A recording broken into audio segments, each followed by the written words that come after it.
اعوذ باللہ من الشیطان الرجیم بسم اللہ الرحمن الرحیم الحمدللہ والصلاۃ والسلام علی رسول اللہ۔ آج ہم من حدیث حدیث النبوی میں سے حدیث نمبر 3 اور 4 کا مطالعہ کریں گے۔ حدیث نمبر 3 کا عنوان ہے النصیحۃ۔ بسم اللہ الرحمن الرحیم۔ عن تمیم الداری رضی اللہ عنہ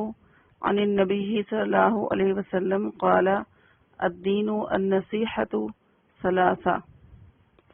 قلنا لمن یا رسول اللہ قال للہ ولرسولہ ولأئمة المسلمین وعامتہم، رواہ مسلم۔ عن کا ترجمہ ہم نے کیا تھا کہ حدیث کی روح سے جب ہم اس کو سند کو شارٹ کرتے ہیں تو ترجمہ کرتے ہیں اس کا سے روایت ہے۔ تمیم الداری جو تھے یہ صحابی ہیں، اس لیے ان کے ساتھ رضی اللہ عنہ کی دعا آئی ہے۔ عن النبی، عن سے روایت کرتے ہیں، کس سے؟ النبی جی، نبی صلی اللہ علیہ وسلم سے۔ حضرت تمیم داری رضی اللہ عنہ سے روایت ہے، وہ نبی صلی اللہ علیہ وسلم سے روایت کرتے ہیں۔ قال، فرمایا، کس نے فرمایا؟ نبی کریم صلی اللہ علیہ وسلم نے فرمایا، الدین النصیحۃ ثلاثہ، الدین دین، النصیحۃ خیر خواہی ہے۔ نصیحت کا لفظ ہم بولتے ہیں عام طور پر کہ فلاں نے، بزرگ نے فلاں کو نصیحت کی یا اچھی نصیحت پر عمل کرنا چاہیے۔ تو نصیحت کی جو بنیاد ہے وہ ہوتی ہے خیر خواہی، نصح سے، اور اس میں اس کا مطلب خلوص بھی ہے، اخلاص بھی ہے۔ نون صاد اور ہا کا اس کا مادہ ہے، اور جیسے توبۃ النصوح کا ہم ذکر کرتے ہیں تو مخلص توبہ جو انسان یکسوئی کے ساتھ اور باقاعدہ تمام شرائط کے ساتھ کرے۔ تو یہاں نصیحہ کا جو مطلب ہے وہی خیر خواہی اور خلوص دونوں میننگ مراد ہے بیک وقت،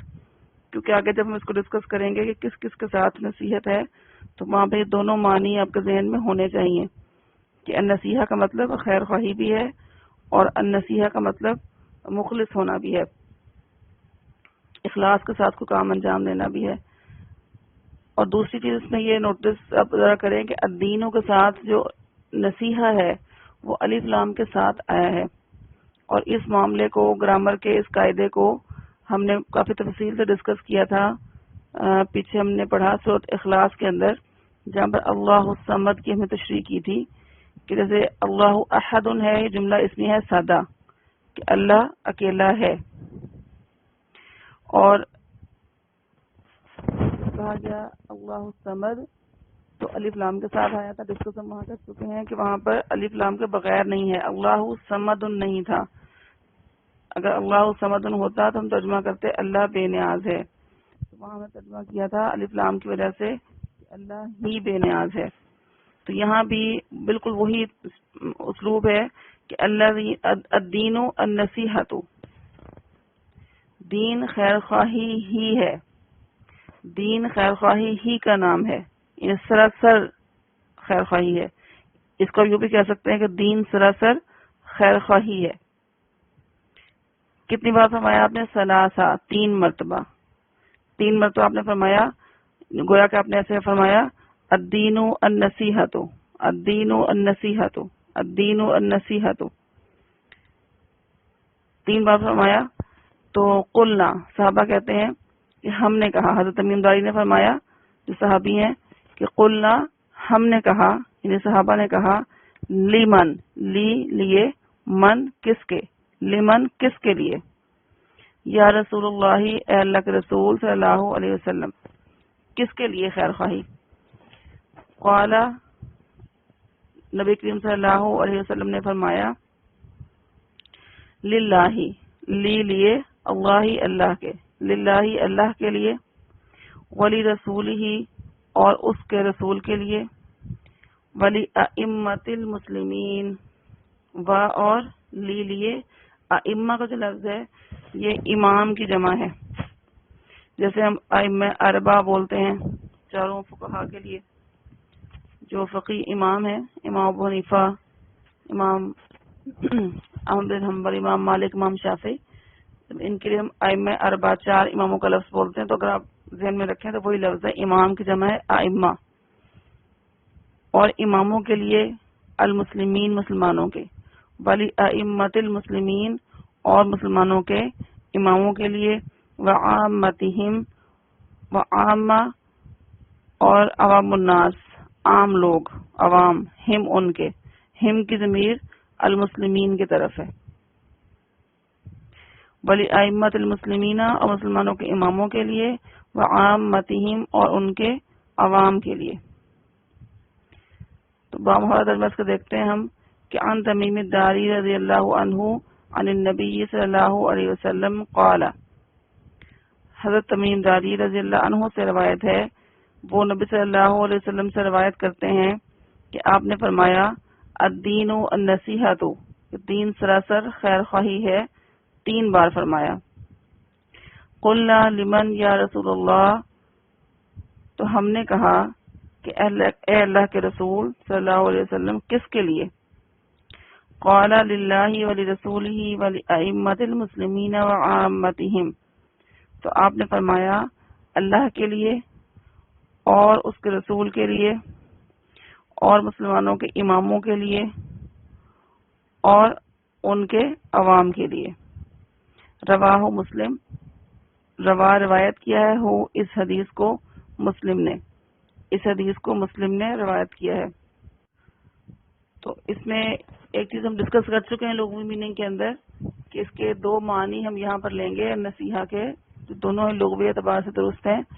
کہ مخلص ہونا، اخلاص والا ہونا اور خیر خواہی کرنا۔ اصل میں خیر خواہی کی بنیاد ہی اخلاص ہوتی ہے، جب کسی کے ساتھ آپ مخلص ہوں گے تو اس کی خیر خواہی کہیں گے۔ خیر خواہی کا مطلب ہے خیر چاہنا، کسی کا بھلا چاہنا، کسی کا جب بھلا آپ چاہتے ہیں، ظاہر ہے مخلص ہوتے ہیں اور چاہتے ہیں نا، جس کے ساتھ آپ مخلص نہیں ہیں آپ اس کا بھلا نہیں چاہ سکتے، تو گویا کہ خیر خواہی کی بنیاد اخلاص ہے۔ تو اللہ تعالیٰ کے ساتھ جو نصیحہ ہے اس سے کیا مراد ہے؟ اللہ کے ساتھ ہم کس طرح نصیحہ والا معاملہ کر سکتے ہیں؟ تو سورۃ اخلاص ہم نے پڑھی، سورۃ اخلاص کا نام ہی الاخلاص ہے کہ اس میں اللہ تعالیٰ کو جس طرح سے ماننا چاہیے، جن جن اوصاف کے ساتھ، اس کا تذکرہ ہے۔ تو یہاں ہم یہ مراد لیں گے کہ بالکل اللہ تعالیٰ کی جو خالص توحید ہے اس پر کاربند رہنا، اور جب کوئی انسان اللہ تعالیٰ کی خالص توحید پر کاربند ہو جاتا ہے تو اس توحید پر اکتفا نہیں کرتا، بلکہ پھر اس کی توحید کے جو تقاضے بنتے ہیں ان کو پورا کرتا ہے، اور توحید کے تقاضوں کا نام ہی بندگی ہے۔ تو اس کو کئی ہم شاخوں میں تقسیم کرتے ہیں، اس بندگی کو، وہ ہماری عبادات کے اندر بھی ہے، ہمارے معاشرت میں بھی ہے، ہمارے معاملات میں بھی ہے، ہمارے جو کاروباری خرید و فروخت ہے، بیع و شراء کے معاملات ہیں، ان سب کے اندر یہ چیز شامل ہوتی ہے۔ تو اللہ کے ساتھ مخلص رہنا، اللہ کے ساتھ اخلاص والا معاملہ کرنا، جب اللہ تعالیٰ کو رب مان لیا ہے تو صرف اللہ کا ہی ہو کر رہنا، کہ اللہ نے خود فرمایا کہ الا للہ الدین الخالص، آگاہ رہو کہ دین جو ہے نا وہ خالص اللہ کا حق ہے۔ تو اللہ تعالیٰ اپنے ساتھ شرک کو پسند نہیں کرتا، نہ ہی کسی اور معاملے میں اللہ تعالیٰ نے یہ گنجائش دی ہے انسان کو کہ بندہ جو ہے وہ اس کو ماننے کے باوجود کسی اور کی طرف بھی اس طرح رخ کرے کہ اس کو الہ بنا لے۔ تو لا الہ الا اللہ، اللہ کے سوا کوئی الہ نہیں ہے، تو الہ ہونے کے جتنے بھی تقاضے ہیں وہ سب کے سب متعلق ہیں اللہ تعالیٰ کی ذات سے۔ تو اس میں اللہ تعالیٰ کے ساتھ جو نصیحت کا معاملہ ہے وہ یہ ہے کہ ہم جیسے بھی ہوں، اچھے ہوں، برے ہوں، گناہ گار ہوں، تو ہر صورت میں ہمارا ملجا و ماوا جو ہے وہ اللہ تعالیٰ کی ذات ہونی چاہیے، ہمارے لیے اول بھی اللہ کی ذات ہو اور آخر بھی اللہ کی ذات ہو، اور ظاہر بھی اللہ کی ذات ہو اور باطن بھی اللہ کی ذات ہو۔ پھر دوسرا جو آپ نے فرمایا کہ رسول سے خیر خواہی،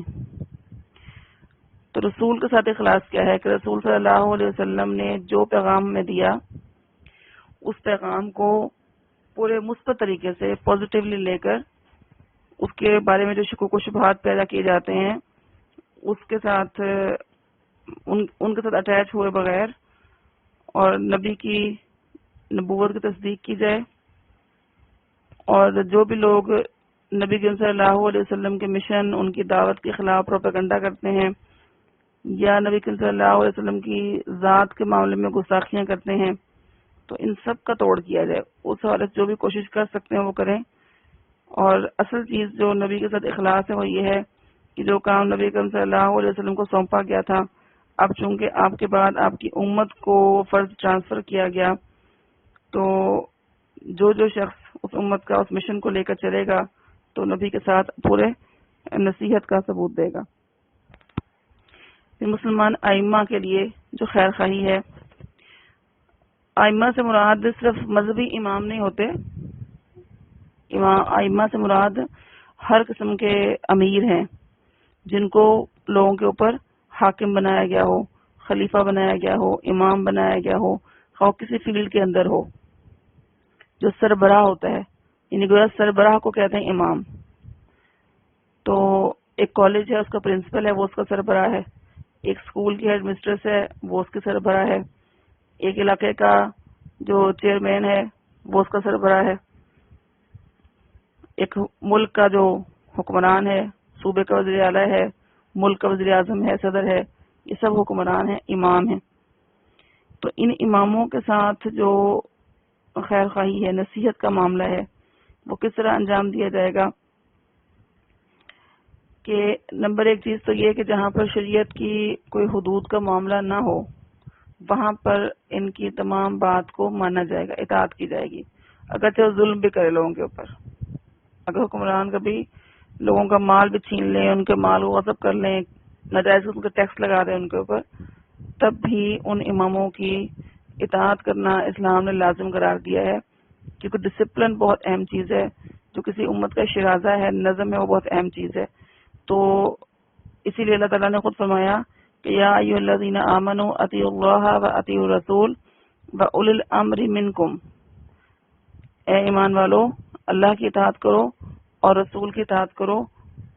اور جو تم میں صاحب امر ہوں ان کی اطاعت کرو۔ تو جب تک وہ اسلام پر قائم رہیں گے، اور منیمم جو شرط بیان کی گئی وہ نماز قائم کرنے کی شرط ہے، یہ کرتے رہیں گے تو ان کے خلاف، ایسے حکمرانوں کے خلاف کوئی بغاوت نہیں کی جا سکتی، باقی مسلمانوں کو اسے منع کیا گیا ہے۔ یہ تو ہے ڈسپلن کا تقاضا۔ نصیحت کا تقاضا کیا ہے؟ نصیحت یہ ہے کہ ان حکمرانوں کو، ظاہر ہے کہ وہ جب ایک سیٹ پر بیٹھتے ہیں تو اس سیٹ پر بیٹھنے کی وجہ سے، سربراہی کی وجہ سے، ان کے اوپر اپنے جو ماتحت لوگ ہوتے ہیں، جتنے بھی عوام ہوتے ہیں، جتنے بھی ان کے انڈر لوگ آتے ہیں، ان سب کی ذمہ داری عائد ہو جاتی ہے، ان سب کے نظم و ضبط کی، ان کے ضروریات کی فراہمی کی، اور ان کو جو ان کے حقوق ہیں، متعلقہ حقوق کو فراہم کرنے کی۔ تو اس ذمہ داری کی ادائیگی میں ان اماموں کے ساتھ تعاون کرنا، ان کو حق بات سمجھانا، زیادتی سے، ظلم سے روکنا، اور اپنے عوام کے ساتھ نرمی کا، بھلائی کا سلوک کرنے کی تلقین کرنا، اور اللہ اور اس کے رسول کے ساتھ مخلص ہونے کی تلقین کرنا۔ اور کوئی بھی ایسا سٹیپ لیتے وقت اگر حکومت کو ایسا سٹیپ لے رہی ہے جو اللہ اور اس کے رسول کے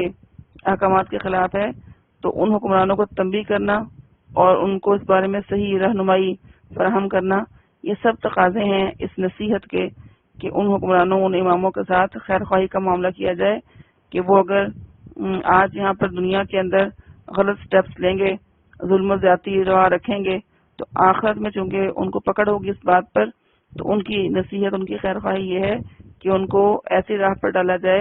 ایسے مشورے دیے جائیں، ایسی راہ دکھائی جائے جو ان کو آخرت میں اللہ کی پکڑ سے بچائے اور دنیا میں ان کی ذمہ داری کو ان کے لیے آسان بنائے۔ پھر تیسری چیز، چوتھا جو معاملہ ہے وہ ہے عوام الناس کے ساتھ، وعامتہم، اور ان کے عوام کے لیے۔ تو عوام کے ساتھ خیر خواہی یہی ہے کہ ہر فرد جو ہمارے ارد گرد ہے، خواہ ہمارے گھر کا فرد ہے، ہمارے محلے کا ہے، ہمارے کولیگز ہیں، فیلوز ہیں، تو ان سب کے لیے خیر خواہی یہ ہے جو اللہ کے نبی صلی اللہ علیہ وسلم نے اپنی امت کے لیے خیر خواہی کی ہے، اور وہ ہے ہر انسان کو آگ سے بچانے کی فکر کرنا، کہ وہ بندہ اگر ہم اس کو دیکھ رہے ہیں کہ وہ ایسی نافرمانی کے اندر پڑ گیا ہے، یا دنیا کے لحاظ سے کوئی ایسا سٹیپ لینے جا رہا ہے جو اس کے لیے نقصان کا باعث بنے گا، تو بیٹھ کے تماشا نہ دیکھیں اس کا، بلکہ اس کو اس نقصان سے بچائیں، خواہ وہ دنیا کا نقصان ہو خواہ وہ آخرت کا نقصان ہو، ان دونوں نقصانات سے بچانے کے لیے اس کو بر وقت مشورہ دینا.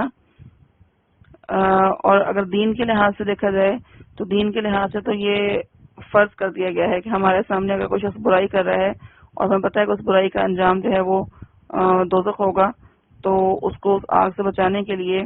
برائی کے کام سے روکنے کے لیے ہم جو کر سکتے ہیں ہمیں کرنا چاہیے. اگر ہم پاور رکھتے ہیں اس کے اوپر تو اس کو ہاتھ سے روک دیں، اگر نہیں رکھتے پاور تو زبان سے اس کو منع کریں. تو یہ اس کی خیر خواہی ہے اس بندے کی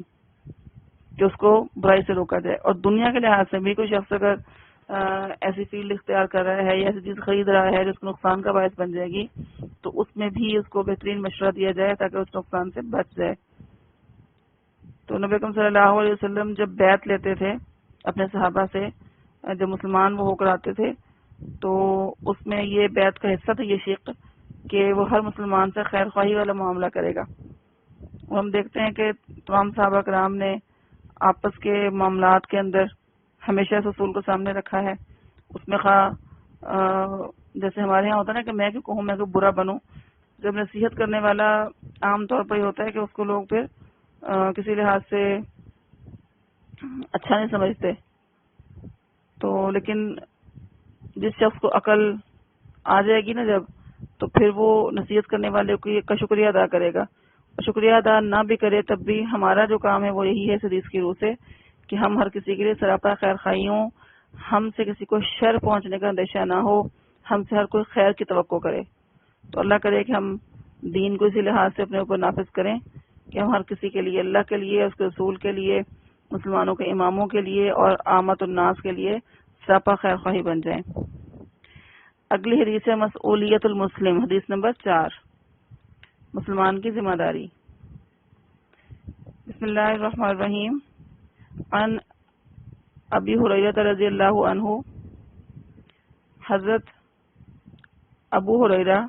رضی اللہ عنہ سے روایت ہے، عن النبی صلی اللہ علیہ وسلم، نبی صلی اللہ علیہ وسلم سے روایت کرتے ہیں. قال، فرمایا. کس نے فرمایا؟ اللہ کے نبی نے فرمایا. من حسن اسلام المرء ترکہ ما لا یعنی، رواہ ترمذی. من حسن، من سے، یعنی ایک حصہ یا من آیا تبعیض کے لیے، بعض حصے کے لیے. حسن اسلام المرء، حسن خوبصورتی، حسن بیوٹی، اسلام کے، المرء کسی شخص کے، انسان کے، آدمی کے اسلام کی خوبی میں سے یہ چیز ہے. کیا ہے؟ ترک کر دینا، ہو اس کا، ما جو، لا نہیں، یعنی متعلق، ہو اس سے، ما لا یعنی ہی جو اس سے متعلق نہیں ہے، جس کا اسے کوئی فائدہ نہیں ہے. جیسے ہم کہتے ہیں نا کہ یعنی لفظ بولتے ہیں، مراد یہ ہے، یعنی مراد، تو جس کا اس کا کوئی لگاؤ نہیں، کوئی کنسرن ہی نہیں ہے اس کے ساتھ کوئی. تو رواہ ترمذی، روایت کیا ہے ہو اس حدیث کو ترمذی نے. اس حدیث کو امام ترمذی نے سنن ترمذی میں روایت کیا ہے، جامع ترمذی کے اندر. اچھا، اس میں آپ دیکھیں کہ پیچھے ہم نے پڑھا ہے دین کس چیز کا نام ہے، یہاں شخصی معاملہ ہے.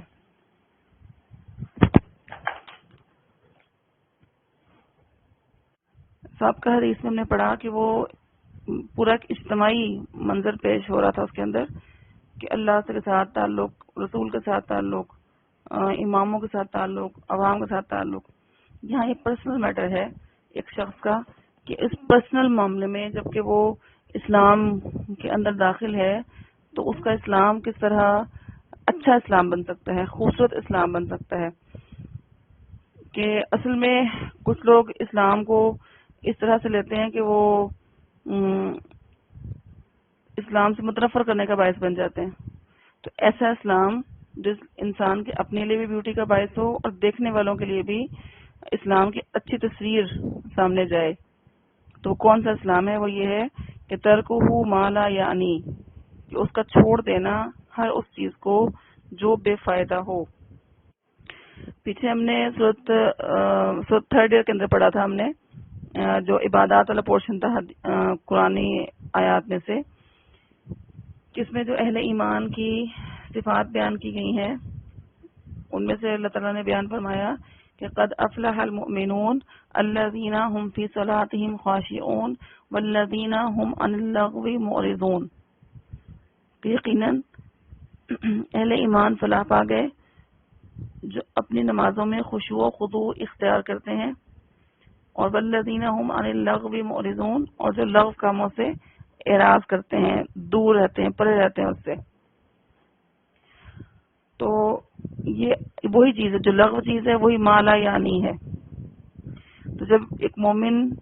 ان لغویات سے منہ پھیرنا شروع کر دے گا، اور ان لغو سے بھی مطلب کیا ہے؟ ہر وہ کام جس کا دنیا میں کوئی فائدہ ہونا آخرت میں، تو فضول بولنا، فضول گپ شپ کرنا، فضول چیٹنگ کرنا کسی کے ساتھ، آج کل تو طریقہ کار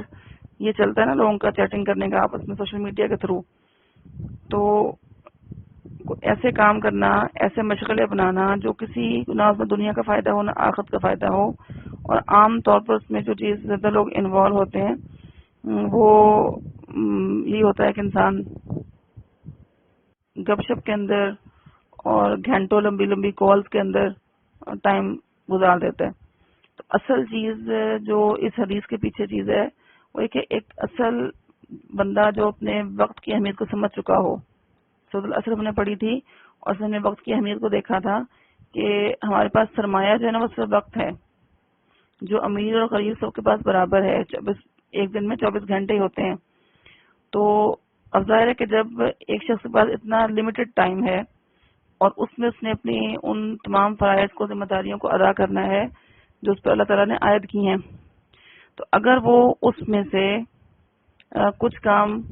اس طرح کے کرنے شروع کر دے جو اس کی اصل ڈیوٹیز کے ساتھ میچ نہیں کرتے، تو کیا خیال ہے؟ کیا اس کو فائدہ ہوگا؟ کیا وہ اپنا ڈیوٹی کو پراپر طریقے سے انجام دے سکے گا؟ آپ کو اگر دیکھیں، اگر آپ غور کریں کہ پیپر ہوتا ہے آپ لوگوں کا اور 3 گھنٹے کا ٹائم آپ کو دیا جاتا ہے، اس 3 گھنٹے کے ٹائم میں وہ جو کوشچن پیپر آپ کا ہے اس میں آپ نے اس کو سالو کرنا ہوتا ہے۔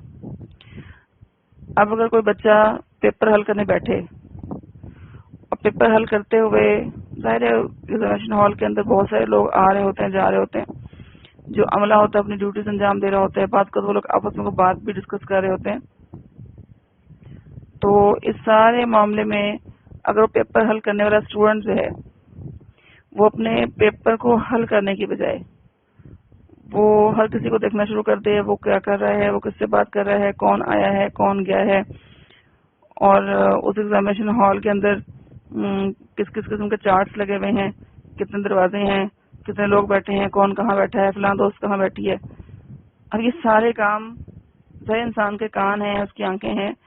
اسے وہ دیکھ بھی سکتا ہے، سن بھی سکتا ہے۔ تو کیا خیال ہے کہ وہ 3 گھنٹے یہ کام کرنے کے لیے موزوں ہیں کہ وہ ان 3 گھنٹوں میں اس طرح کی ایکٹیویٹیز کرے؟ تو اس کا رزلٹ نکالیں کیا ہوگا پھر؟ جو بچہ اس طرح ٹائم ویسٹ کرے گا اپنا، کیا وہ اپنا پورا پیپر پراپر طریقے سے حل کر پائے گا؟ اور اب نہیں حل کر پائے گا تو ظاہر ہے کہ اس کا رزلٹ متاثر ہو جائے گا۔ تو سیم یہی صورتحال ہماری ہے کہ اللہ تعالیٰ نے ہمیں یہاں پر دنیا کے اندر مقصد دے کر بھیجا ہے، مشن دے کر بھیجا ہے، اور اس کے تحت ہمارے بہت سارے فرائض بنتے ہیں۔ کچھ ہمارے ذاتی حیثیت سے عبادات کے فرائض ہیں، کچھ جو ہمارے متعلق لوگ ہیں، حقوق العباد جو ہمارے ہیں ان سے متعلق ہمارے فرائض بنتے ہیں۔ تو جب بھی کوئی شخص ایسے کاموں کے پیچھے پڑ جائے گا جس کے ساتھ اس کا تعلق نہیں ہے، لا یعنی کام ہے، نہ دنیا میں فائدہ ہے نہ آخرت میں فائدہ ہے،